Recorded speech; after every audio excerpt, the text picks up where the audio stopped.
Okay الحمد لله رب العالمين الصلاة والسلام على سيد الأنبياء والمرسلين نبينا محمد وعلى آله وأصحابه وأتباعه أجمعين أما بعد رب اشرح لي صدري ويسر لي أمري واحلل عقدة من لساني يفقه قولي ربي زدني علما السلام علیکم ورحمۃ اللہ وبرکاتہ۔ عزیز ساتھیوں، آئی ہوپ کہ آپ سبھی لوگ خیر و عافیت سے ہوں گے، اور میں آپ کا ویلکم کرتا ہوں ہماری آج کی اس دوسرے پارٹ آف نوح علیہ السلام سٹوری میں۔ پریویس کلاس میں ہم نے نوح علیہ السلام کی بگننگ لائف اور ان کی دعوت، اور کیسے جو ہے کافروں نے انکار کیا ان کی دعوت کا، اس کا پہلا حصہ ہم نے دیکھا۔ دوسرے حصے میں ہم جو دیکھ رہے ہیں وہ کیسے نوح علیہ السلام نے کشتی کو بنایا، پھر اللہ تبارک و تعالیٰ نے کیسے ان لوگوں پر عذاب جو ہے نازل کیا، اس کو ہم ڈیٹیل میں دیکھیں گے انشاءاللہ۔ آگے بڑھنے سے پہلے کچھ کوئک کوسچنز میں آپ لوگوں سے کر لیتا ہوں پریویس کلاس سے ریلیٹڈ، آپ لوگ جو ہے مجھے جواب دیجیے گا تھرو دا چیٹ باکس۔ آپ مجھے بتائیں کہ قرآن کے اندر اللہ تبارک و تعالیٰ نے حضرت نوح علیہ السلام کی جو تبلیغی لائف تھی وہ کتنی بتائی ہے؟ کتنے ایئرز تک نوح علیہ السلام تبلیغ کرتے رہے؟ ہاں جی، گڈ، ماشاء اللہ، ویری گڈ۔ ام حبیبہ نے جو ہے ایکوریٹ ایک دم آنسر دیا۔ 1000 سے 50 کا 950 بنتا ہے، لیکن قرآن کے جو الفاظ اللہ نے استعمال کیے، الفسنتن 50 عام، ٹھیک ہے، اس کے اندر سے جو ہے 50 نکال دیں، 950 ایئرس تک انہوں نے دعوت دی۔ اب مجھے یہ بتائیں کہ نوح جو نام ہے، کیا یہ ان کا اوریجنل نیم ہے یا ان کا ایٹریبیوٹ تھا، یہ لقب تھا یہ؟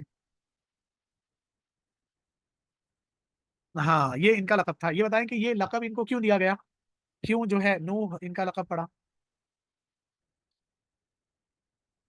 Very good, he use to cry a lot, وہ بہت زیادہ روتے تھے اپنی امت کی فکر میں، ٹھیک ہے۔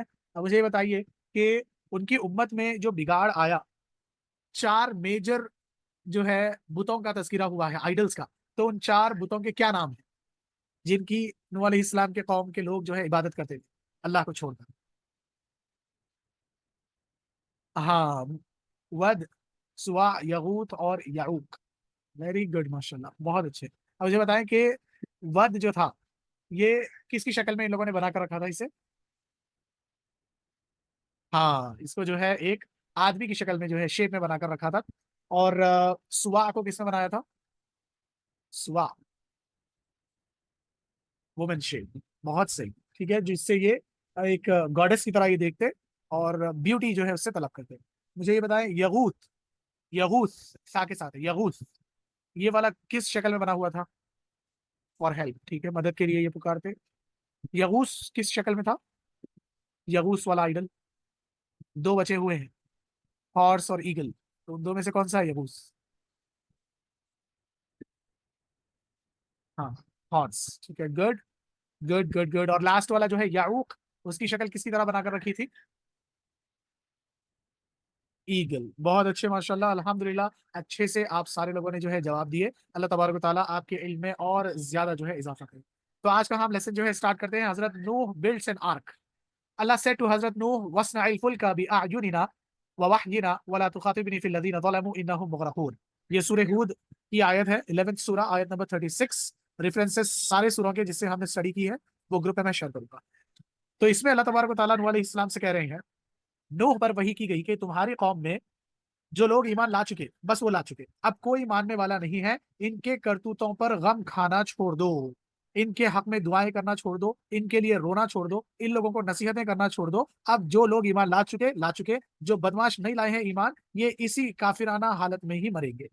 قوم نوح نے جب عذابوں کی مانگ جلدی مچائی، اب یہ لوگ نوح علیہ السلام سے فیڈ اپ ہو چکے تھے کہ بھائی بار بار یہ نصیحتیں کر رہے ہیں، ہم اپنی کان میں انگلی بھی ڈال دیتے ہیں تو یہ آ کر ہمیں سنا رہے ہیں، ہمارے گروپس میں بھی آ کر یہ سنا رہے، اور ہمیں انڈیویجل بھی پکڑ پکڑ کر یہ نصیحتیں کر رہے ہیں، تو یہ فیڈ اپ ہو چکے تھے۔ لاسٹ میں لوگوں نے کہہ دیا تھا کہ نو، ایسا کام نہیں چلے گا، اگر واقعی جو ہے تم خدا کے بندے ہو، پیغمبر ہو، تو چلو ایک کوئی نہ کوئی کرشمہ یا عذاب جس کے بارے میں تم ہمیں ڈرا رہے ہو، چلو لے کر آؤ عذاب، ہم بھی دیکھتے ہیں کہ کون خدا ہے اور کیسے جو ہے ہمیں پنش کرتا ہے۔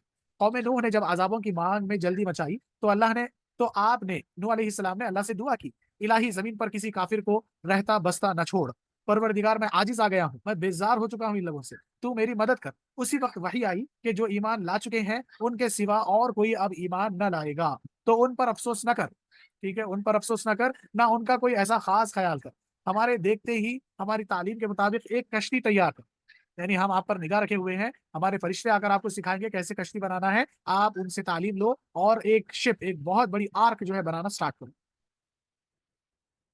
और अब जालिमों के बारे में हमसे कोई बातचीत ना कर, उनके बारे में कोई सिफारिश नहीं, उनके बारे में कोई जो है अब सिला रहमी का कोई मामला नहीं, हम उनका डुबो देना मुकर्रर कर चुके हैं। ठीक है। बाज लोग कहते हैं कि हुक्म हुआ कि लकड़ियां काट कर सुखा कर तख्ते बना लो। उसमें 100 साल गुजर गए, यानी इतनी ज्यादा लकड़ियां जमा हुई और इतना ब्यूटीफुली उसको जो है बारीकी से डिजाइन किया गया कि 100 साल लग गए हजरत नूह को कश्ती तैयार करने में। 100 साल गुजर गए, फिर मुकम्मल तैयारी में, ये तो सिर्फ कटिंग हुई, फिर मुकम्मल तैयारी में 100 साल और निकल गए। एक कौल है 40 साल लगे, वल्लाहु आलम, अल्लाह बेहतर जानते हैं। मुफस्सिरीन है इमाम मोहम्मद बिन इसहाक, वो तौरात से नकल करते हैं, ठीक है, तौरात में की बातें वो बयान करते हैं और वो कहते हैं कि साग की लकड़ी की ये कश्ती तैयार हुई। इसकी तूल 80 हाथ, तूल यानी लंबाई, लंबाई कितनी थी, 80 हाथ। और इसकी अर्ज, ठीक है, इसकी जो चौड़ाई है वो 50 हाथ। अंदर बाहर से रोगन किया गया था, पेंट कर रहे थे इसको, पानी काटने के पुर्जे भी थे। कतादा का कौल है कि लंबाई 300 हाथ की थी। इब्ने अब्बास रजी अल्लाह तआला अन्हु का फरमान है कि तूल 1200 हाथ का था और चौड़ाई 600 हाथ की थी। देखिए कश्ती ये बहुत बड़ी थी, ये छोटी मोटी शिप नहीं थी, कोई छोटी मोटी टाइटैनिक नहीं थी, ये इतनी बड़ी कश्ती थी कि उसके अंदर सारे जानवर भी आने हैं, सारे बचे हुए इंसान भी आने हैं और इन लोगों का खाना पानी भी इसमें रहना है, क्योंकि अजाब बहुत देर तक चलने वाला। तो इसीलिए इसकी चौड़ाई लंबाई बहुत ज्यादा थी। कहा गया है कि तूल 2000 हाथ और चौड़ाई 100 हाथ की थी। वल्लाहु आलम, अल्लाह बेहतर जानते हैं एक्यूरेसी किसमें ज्यादा थी। इसकी अंदरूनी ऊंचाई 30 हाथ की थी। इसमें 3 दर्जे थे, 3 लेवल्स, 3 जो है पोर्शंस बने हुए थे। हर दर्जा 10 हाथ ऊंचा था, 10 फीट का जो है उसके अंदर फासला था, 10 फीट यानी 1 हाथ से ज्यादा। सबसे नीचे के हिस्से में चौपाए और जंगली जानवर थे, दरमियान के हिस्से में इंसान थे और ऊपर के हिस्से में परिंदे थे। इनमें छोटा दरवाजा था, ऊपर से बिल्कुल बंद थी।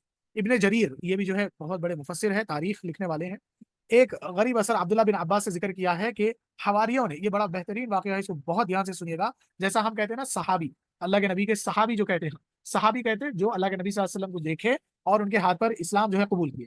ऐसे ही हजरत ईसा अलैहिस्सलाम पर ईमान लाने वाले और उनके हाथ पर जो है बैयत करने वाले, उनको कहते हैं हवारी। हवारी, साथियों को बोलते हैं हवारी। हवारियों ने हजरत ईसा बिन मरियम से दरखास्त की कि अगर आप बहुक्म इलाही किसी ऐसे मुर्दे को जिलाते, यानी जिंदा कर दें, जिसने कश्ती नूह देखी हो, तो हमें इसे मालूमात होगी। आप इन्हें लेकर एक टीले पर पहुंचकर वहां की मिट्टी उठाई और फरमाया, जानते हो ये कौन है? तो हजरत ईसा से जो है लोगों ने सवाल किया कि जो है आप थोड़ा सा ऐसे किसी को जिंदा करिए जिसने नूह अलैहिस्सलाम की कश्ती देखी है। तो हजरत ईसा इन लोगों को ले जाते हैं एक पहाड़ पर, ले जाकर वहां से थोड़ी मट्टी उठाकर कहते हैं कि क्या तुमको पता है ये मट्टी किसकी, ये कौन है, क्या तुम जानते हो? अल्लाह तबारक व तआला ने मोजिजा दिया था ना हजरत ईसा को कि वो मुर्दों को जिंदा करते थे अल्लाह के हुक्म से। तो उन लोगों ने कहा अल्लाह और उसके रसूल को ही इल्म है। आपने फरमाया ये पिंडली है हाम बिन नूह की। हाम जो है हजरत नूह अलैहिस्सलाम के बेटे का नाम है, जिसने इस्लाम कबूल नहीं किया था, जो पहाड़ पे चढ़ गया था और कहा था कि मैं कश्ती में नहीं आऊंगा, ये पहाड़ मुझे पानी के अजाब से बचाने। तो ये वही शख्स था। तो वो कहते हैं कि ये मट्टी उसके पिंडली की है, ठीक है। फिर आपने एक लकड़ी इस टीले पर मार कर फरमाया अल्लाह के हुक्म से उठ खड़ा हो, यानी जिंदा होने का हुक्म दिया हजरत ईसा ने। उसी वक्त एक बूढ़ा सा आदमी अपने सर से मिट्टी झाड़ता हुआ उठ खड़ा हुआ। आपने उससे पूछा क्या तू बुढ़ापे में मरा था? उसने कहा नहीं, मैं तो जवानी में मरा, लेकिन अब दिल पर दहशत बैठी है कि कयामत कायम हो गई, यानी अब मैं जब मुर्दे से जिंदा हुआ तो मुझे ऐसा महसूस हो रहा है कि कयामत का दिन आ गया, तो उस खौफ की वजह से मुझ पर यह बुढ़ापा तारी हो चुका है। अल्लाह के रसूल सल्लल्लाहु अलैहि वसल्लम की हदीस है, कयामत के दिन छोटे छोटे बच्चे बूढ़ों की शक्ल में होंगे, यानी कयामत की दहशत वहशत इतनी होगी कि लोग फिक्र में बूढ़े हो जाएंगे। आपने फरमाया अच्छा हजरत नूह की कश्ती की बाबत अपनी मालूमात बयान करो, क्या जानते हो हजरत नूह की कश्ती के बारे में, जरा बताओ हम। उसने कहा वो 1200 हाथ लंबी और 600 हाथ चौड़ी थी, 3 दर्जों की थी, 3 लेवल्स की। एक में जानवर और चौपाए थे, दूसरे में इंसान, तीसरे में परिंदे। जब जानवरों का गोबर फैल गया तो अल्लाह ताला ने हजरत नूह की तरफ वही भेजी कि हाथी की दुम हिलाओ। आपके हिलाते ही उससे खिंजीर नर मादा निकल आए, ठीक है, पिग्स जो है उससे निकल आए नर और मादा, और वो मैल खाने लगे, ठीक है, यानी जो गोबर और गलाजत जो वहां पे रहती, खिंजीर जो है उनको साफ करता, खाने लगता। चूहों ने जब इसके तख्ते कतरने शुरू किए, जब कश्ती के तख्ते चूहे कतरना स्टार्ट करें, तो हुक्म हुआ कि शेर की पिशानी पर उंगली लगा, उससे बिल्ली का जोड़ निकला, उससे बिल्ली नर और मादा दोनों निकले और चूहों की तरफ लपके। हजरत ईसा अलैहिस्सलाम ने सवाल किया कि हजरत नूह को शहरों के गरकाब होने का इल्म कैसे हुआ, यानी शहर आबाद हुए हैं या नहीं हुए हैं, अजाब खत्म हुआ है या नहीं हुआ है, पानी खत्म हुआ या नहीं, जमीन पर हम आ सकते हैं या नहीं, इन बातों का इल्म हजरत नूह को कैसे हुआ, ये पूछने लगे हजरत ईसा। तो आपने फरमाया कि उन्होंने कव्वे को खबर लेने के लिए भेजा, लेकिन वो एक लाश पर बैठ गया, देर तक वो वापस ना आया। वो लाश पर बैठ गया और उस लाश को नोच कर खाने लगा, उसमें ताखीर हो गई, वो वापस नहीं आया। तो आपने उसके लिए हमेशा डरते रहने की बदुआ की। इसलिए कव्वे जो है हमेशा डरते रहते हैं, इसीलिए वो घरों से मानूस नहीं होता। इसलिए इंसान जो है कव्वों को पालतू नहीं बनाते, और वो घर में पालतू बनते भी नहीं है, वो डरते हैं और भागते फिरते हैं। फिर आपने कबूतर को भेजा, वो अपनी चोंच में जैतून के दरख्त का पत्ता लेकर आया और अपने पंजों में खुश्क मट्टी लाया। इससे मालूम हो गया कि शहर डूब चुका है। आपने इसकी गर्दन में खजरा का तोक डाल दिया और उसके लिए अमन और उन्स की दुआ की, बस वो घरों में रहता सहता है। तो आराम से जो है कबूतरों को इंसान घरेलू जो है पेट बना लेते हैं और वो रह भी जाता है। क्यों? ये इस दुआ की बदौलत जो हजरत नूह अलैहिस्सलाम ने की कौवे के हक में और जो है कबूतर के हक। हवारियों ने कहा, ए रसूलुल्लाह, हजरत ईसा, आप इन्हें हमारे यहाँ ले चलिए कि हम में बैठकर और भी बातें हमें सुनाए। आपने फरमाया, ये तुम्हारे साथ कैसे आ सकते हैं जबकि इसकी रोजी नहीं। फिर फरमाया, अल्लाह के हुक्म से जैसा था वैसा ही हो जा। वो उसी वक्त मिट्टी हो गया, जिसको मिट्टी से उठाए थे वो वापस जो है मिट्टी में चला गया। नूह अलैहिस्सलाम तो कश्ती बनाने में लगे और काफिरों को एक मजाक हाथ लग गया। वो चलते फिरते इन्हें छेड़ते और बातें बनाते और ताना देते, क्योंकि इन्हें झूठा जानते थे। ये लोग मजाक उड़ा रहे थे हजरत नूह का, पूछते कि भाई तुम ये कश्ती किधर बनाने वाले हैं, किधर उड़ाने वाले हैं, किधर चलाने वाले, इधर पानी का नामो निशान नहीं, किधर बनाएंगे या किधर जो है तुम चलाएंगे इसको। तो ऐसा जो है उनका वो मजाक उड़ाते, क्योंकि हकीकत से वो दूर थे। हजरत नूह की बातों को वो नहीं सुना करते और जो है उन पर कान अपने नहीं धरते थे। इसके जवाब में हजरत नूह अलैहिस्सलाम फरमाते, अच्छा दिल खुश कर लो, वक्त आ रहा है कि उसका पूरा बदला लिया जाएगा। अभी जान लोगे कि कौन अल्लाह के अजाब से दुनिया में रुस्वा होता है और किस पर उखरवी अजाब आ चिमटता है, जो कभी टाले न टले। तो अल्लाह ने हुक्म दिया, वस्नइल फुल्क बिअयुनिना व वहयिना वला तुखातिबनी फिल लदीना ज़लमू इन्नहुम मुगरकून। ठीक है, कश्ती बनाओ हमारी निगरानी में और इनके ताल्लुक से कुछ हमसे ना मांगो। हजरत अच्छा इसको थोड़ा ऊपर लेते हैं हम। Hazrat Noah, peace be upon him, obeyed immediately and started building an ark of wood with the help of his followers. बनाना शुरू किया उन्होंने अपने साथियों के साथ। They brought wooden planks and nails. वो चकले और जो है क्या बोलते हैं उसको, कील लेकर आते। It was not an easy task. ये कोई आसान काम नहीं था। People were surprised. लोग जो है ताज्जुब में पड़ गए। They could not see the reason for building such a huge ark. उनको नहीं समझ में आ रहा था कि ये इतनी बड़ी कश्ती क्यों बना रहे हैं, क्यों जो है बनाया जा रहा है ये सब। Every time the chiefs of his people, जब भी इनके कौम के सरदार बड़े रईस लोग passed by him, इनके पास से गुजरते, they laughed at him, उनका मजाक उड़ाते, उन पर हंसते, and thought that he had gone mad, और समझते कि ये इंसान पागल हो चुका है। हजरत नूह अलैहिस्सलाम, why are you making this ark, will it float on land? वो जो है मजाक उड़ाकर ये कहते कि तुम ये कश्ती क्यों बना रहे हो, क्या इसे तुम जो है इस बंजर जमीन पर चलाओगे। Hazrat Nuh alayhi salam did not pay any heed to their mockery. He told them that their mockery could do him no harm. उनकी बातों पर ध्यान नहीं देते वो, और जो है क्यों, क्योंकि उनको उनकी बातों से अब कुछ फर्क पड़ने वाला नहीं था। हजरत नूह अलैहिस्सलाम prayed to God, रब्बी इन्नी कौमी कज़्ज़बून फफ्तह बैनी व बैनहुम फतहन वनज्जिनी व मन मअय मिनल मुमिनीन। अगेन अजाब लाने वाली ये जो है दुआ हजरत नूह ने की। Oh my lord, my people have treated me as a liar, मेरे लोगों ने मुझे झूठा बनाकर रख दिया है। देयरफॉर जज, आप फैसला करिए decisively between me and them, उनके और मेरे दरमियान, and save me and the believers that are with me, मुझे और मेरे साथियों को, बिलीवर्स को बचा लीजिए। और दूसरी आयत में बताया गया, अन्नी मगलूबुन, कि मेरे रब मैं मगलूब हो चुका हूँ, फंतसिर, बस मेरी आप जो है मदद करिए। Allah heard his prayers and he, along with his family members who believed in him and his followers, were eventually saved while the disbelievers were punished severely. इनको, इनके घर वालों को जो मुसलमान थे उनको बचा लिया गया, बाकी लोगों को अजाब ने पकड़ लिया। The mighty flood a punishment. ठीक है, अब देखिए किश्ती तैयार हो चुकी है, अजाब का दिन जो है आ रहा है। ये एक अजीब मामला है जिस पर गौर करने से मालूम होता है कि इंसान दुनिया के जाहिर से किस कदर धोखा खाता है। जब नूह अलैहिस्सलाम दरिया से बहुत दूर खुशकी पर अपना जहाज बना रहे होंगे तो फिल वाकई लोगों को ये एक निहायत मजाक वाली चीज लगी होगी। वो हंस हंस कर कहते होंगे कि बड़े मियाँ की दीवानगी आखिर को यहाँ तक पहुंची कि अब आप खुशकी में जहाज चलाएंगे। उस वक्त किसी के ख्वाब ख्याल में भी ये बात ना आ सकती होगी। کہ چند روز بعد واقعی یہاں جہاز چلے گا۔ وہ اس فعل کو حضرت نوح علیہ السلام کی خرابی دماغ، یعنی دماغ خراب ہو گیا ان کا، اس لیے یہ جو کشتی وغیرہ بنا رہے ہیں، اس طریقے کی جو ہے یہ باتیں کرتے اور ایک ایک سے کہتے ہوں گے کہ اگر پہلے تمہیں اس شخص کے پاگل پن میں کچھ شبہ تھا تو اب اپنی آنکھوں سے دیکھ لو کہ یہ کیا حرکت کر رہا ہے۔